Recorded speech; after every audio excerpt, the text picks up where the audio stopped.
So no doubt within the optical project, launched in the middle of the 1660s and then rendered public from the late 1660s and then massively so from the early 1670s, there's considerable ambition.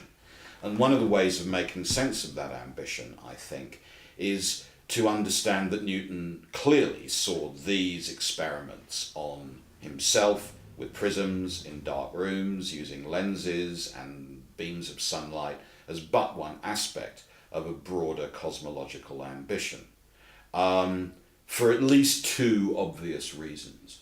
One is that we know, thanks to the manuscript archive, that Newton was already immersed in large-scale cosmological work, linking together his work in chemistry, his work in natural philosophy, and indeed some of his work on the interpretations of Scripture.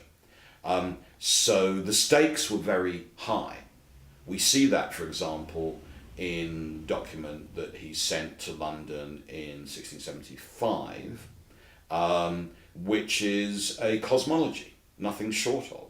It's a cosmology that sets out a vision of nature, of circulating vital activity, of which light is but one part, a cosmology which is infused with divine power and spirit, and which is ambitious enough to stand over as a rival to the Cartesian cosmology that dominated so much of mechanical philosophy.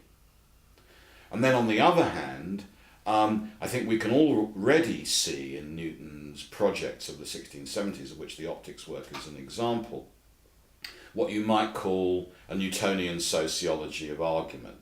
That for Newton already, I think, there is an interesting contrast between public, exoteric, and private, esoteric philosophy, cosmology, and truth.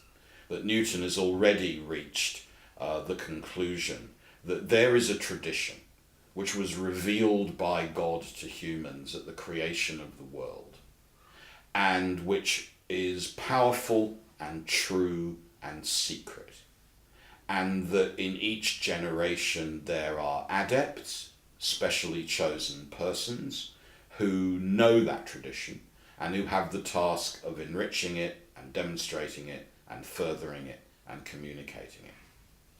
And that's clearly related to, but it must always be kept distinct from, public doctrine.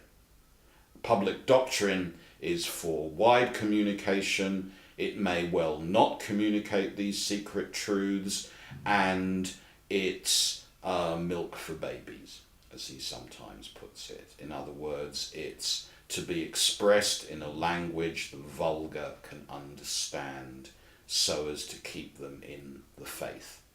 And that model, that kind of two-track model of public calming doctrine and secret powerful true doctrine, I think is already there with Newton from the early 1670s, and it clearly informs much of his behaviour with respect to his critics in the Royal Society and elsewhere.